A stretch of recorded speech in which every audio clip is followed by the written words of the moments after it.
La pregunta flotaba en el aire denso de la sala de redacción, cargada con el ozono de las pantallas y el aroma a café quemado de la madrugada. ¿Podría un misil hipersónico, uno solo, impactar en Texas? Mi productora, Sofía, me miraba esperando una respuesta concisa para la apertura del segmento. La respuesta, por desgracia, era tan breve como aterradora: sí. Hoy, un solo misil ruso, el Oresnik, un nombre que suena a madera antigua pero que encierra el fuego del futuro, ha sido probado a velocidades que desafían la imaginación, cercanas a Mach 10. Su alcance, una cifra que hasta hace poco pertenecía al dominio exclusivo de las armas nucleares, roza ya los 5.500 kilómetros.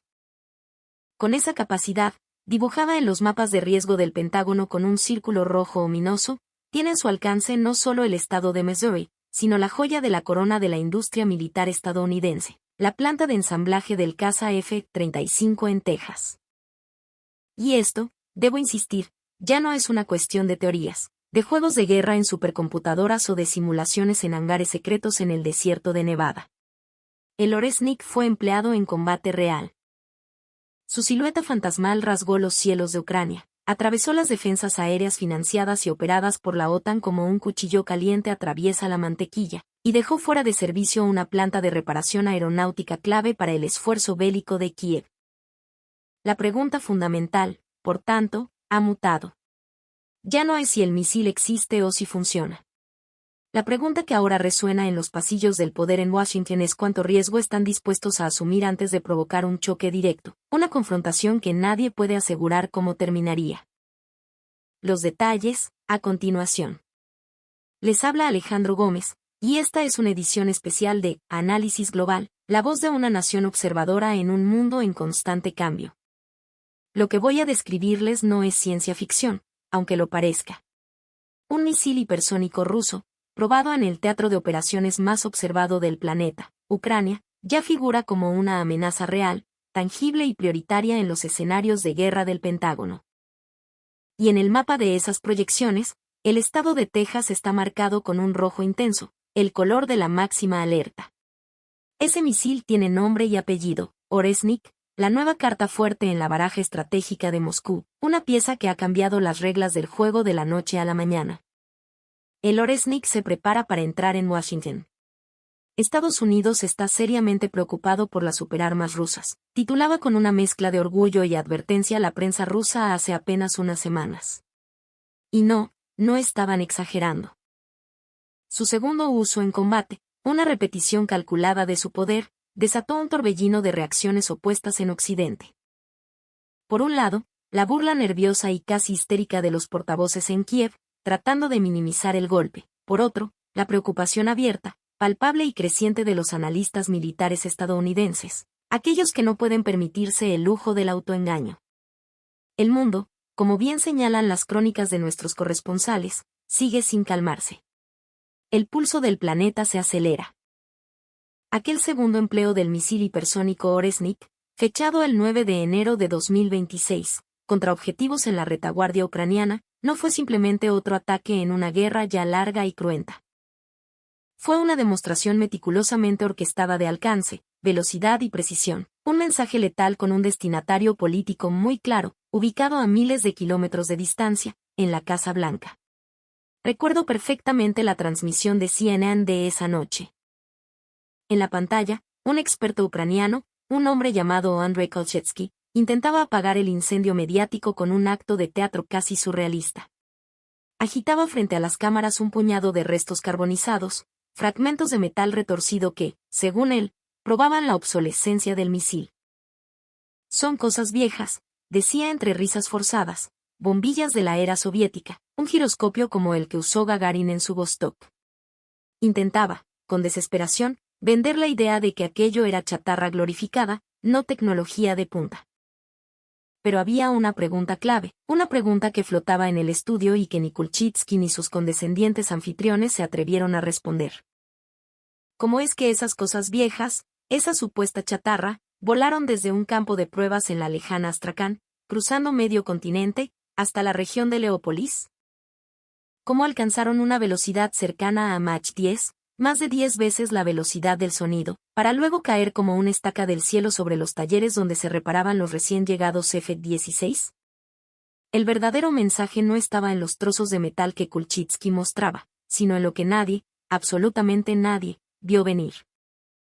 Ni la ya sobrecargada y curtida defensa aérea ucraniana, ni el flamante y costosísimo sistema alemán de alerta temprana a RUK-3, recién desplegado en la base de Ohlsdorf con la promesa de ser el escudo definitivo de Europa. Ninguno de los dos logró detectar el lanzamiento del Oreshnik a tiempo. El sistema RUK-3, una maravilla de la ingeniería teutona, debía ser capaz, en teoría, de ver cualquier lanzamiento de este tipo cuando el misil aún estuviera ascendiendo sobre territorio ruso, dando minutos preciosos para reaccionar. Pero el 9 de enero, simplemente no lo hizo. La pantalla permaneció en blanco hasta que fue demasiado tarde. Berlín, en un comunicado torpe y lleno de justificaciones, alegó que el sistema estaba en preparación inicial, una excusa que sonó hueca ante la magnitud del fallo. Pero el hecho es brutal, innegable, el ataque tomó por completa sorpresa a toda la estructura de defensa de la OTAN, a pesar de la advertencia anticipada de Moscú. Y ese detalle, esa advertencia, es la clave para entender la psicología detrás de este movimiento. Rusia avisó con antelación que se produciría un lanzamiento, precisamente para evitar una escalada accidental, para que nadie en el Pentágono confundiera esa estela de fuego con el inicio del Armagedón. Aún así, con el aviso en la mano, los radares occidentales no supieron qué hacer. Se enfrentaron a un proyectil que cruzó el cielo como un fantasma, una aparición demasiado rápida, demasiado ágil para la tecnología que durante décadas nos vendieron como invencible. Fue la humillación silenciosa de un paradigma. Al otro lado del océano, en los centros de pensamiento y análisis de Washington, la reacción fue mucho menos cómica. El 12 de enero, apenas 3 días después del ataque, la influyente publicación estadounidense Military Watch Magazine lanzó un titular que heló la sangre a más de uno en el Capitolio. Rusia tiene el primer misil terrestre capaz de un ataque hipersónico en territorio continental de Estados Unidos. Se acabó el mito. Se acabó la ilusión del territorio intocable, protegido por 2 océanos y una superioridad tecnológica que se daba por sentada. Según los últimos datos de inteligencia que cita la revista, el alcance real del Oreshnik no es de 4.000 kilómetros como se creía inicialmente, sino que se extiende hasta los 5.500 kilómetros. Ese salto de 1.500 kilómetros en el rango no es un simple número en una ficha técnica. Es el radio que convierte el propio corazón industrial y político de Estados Unidos en un blanco alcanzable por armas convencionales rusas. Despleguemos el mapa. Con 500 kilómetros de alcance, dentro de ese nuevo círculo de impacto entran objetivos que son la definición misma del poder estadounidense, Washington D.C., con la Casa Blanca y el Pentágono, la base de bombarderos estratégicos B-2 en Missouri, el hogar de los aviones más temidos del planeta, y, sobre todo, la planta de producción del F-35 en Fort Worth, Texas. Siempre que los lanzadores móviles del Oreshnik estén posicionados en zonas remotas del extremo oriente ruso, como la península de Chukotka o Kamchatka, Texas deja de ser solo un punto en el mapa de la Unión Americana. Se convierte en el epicentro simbólico de esta nueva vulnerabilidad. Es el lugar donde se ensamblan los cazas furtivos que Estados Unidos envía a sus aliados, los aviones con los que promete la supremacía aérea a toda la OTAN.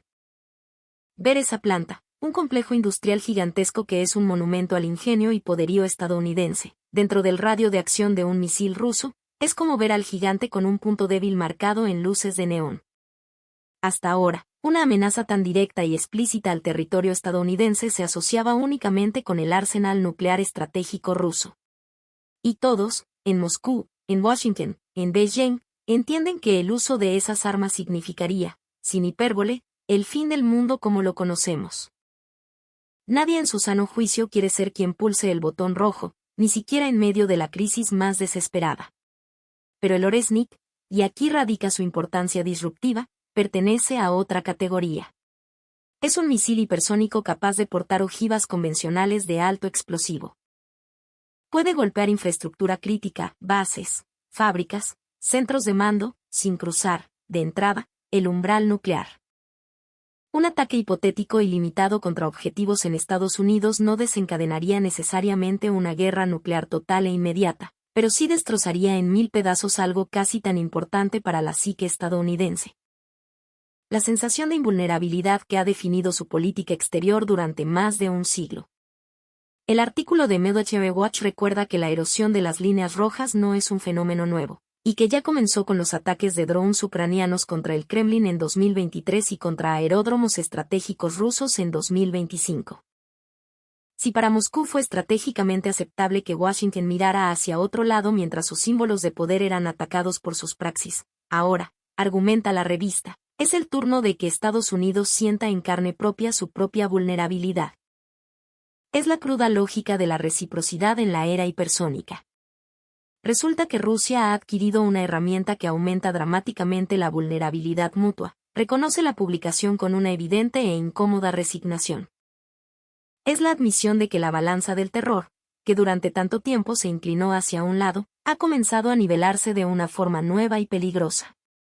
Ya no solo Rusia y otras potencias temen los golpes lejanos y precisos del arsenal estadounidense.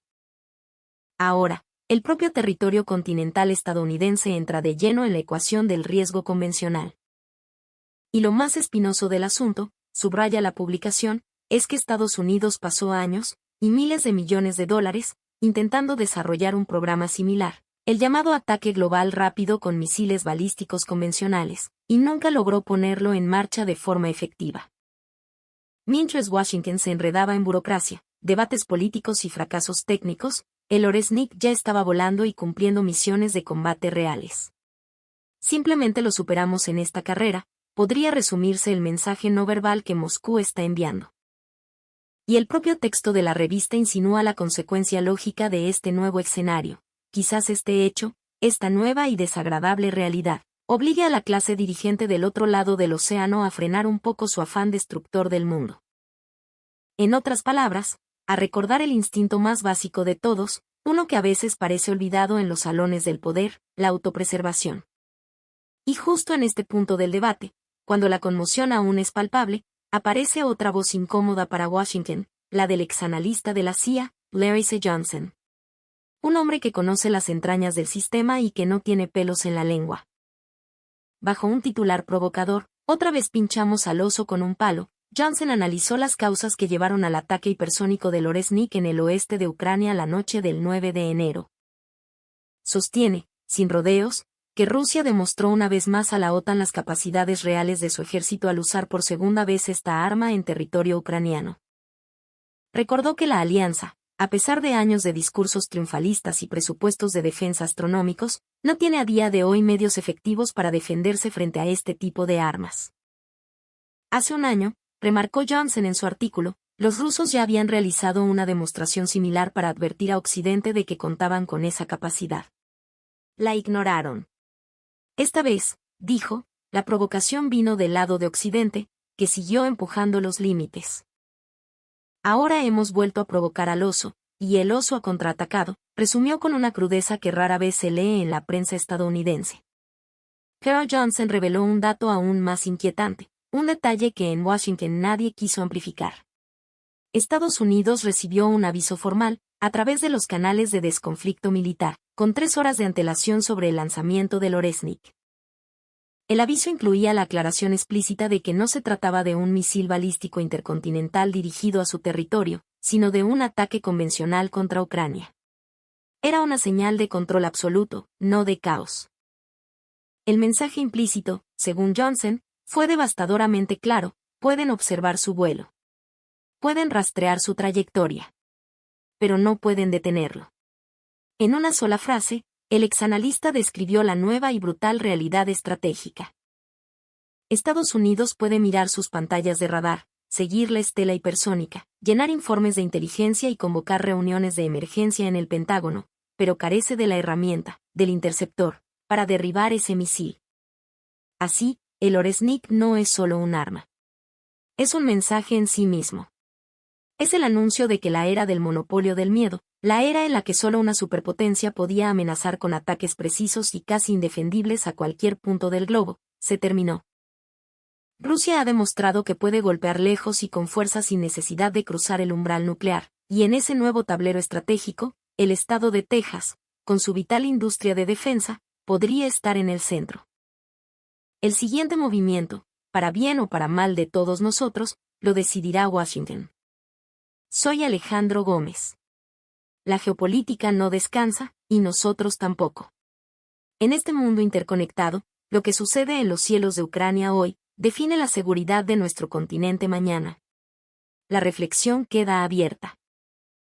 Desde el corazón de la Ciudad de México, me despido, no sin antes compartir una expresión de nuestras raíces, del náhuatl que habitó estas tierras mucho antes que nosotros, Timoitase, que se traduce como hasta que volvamos a encontrarnos.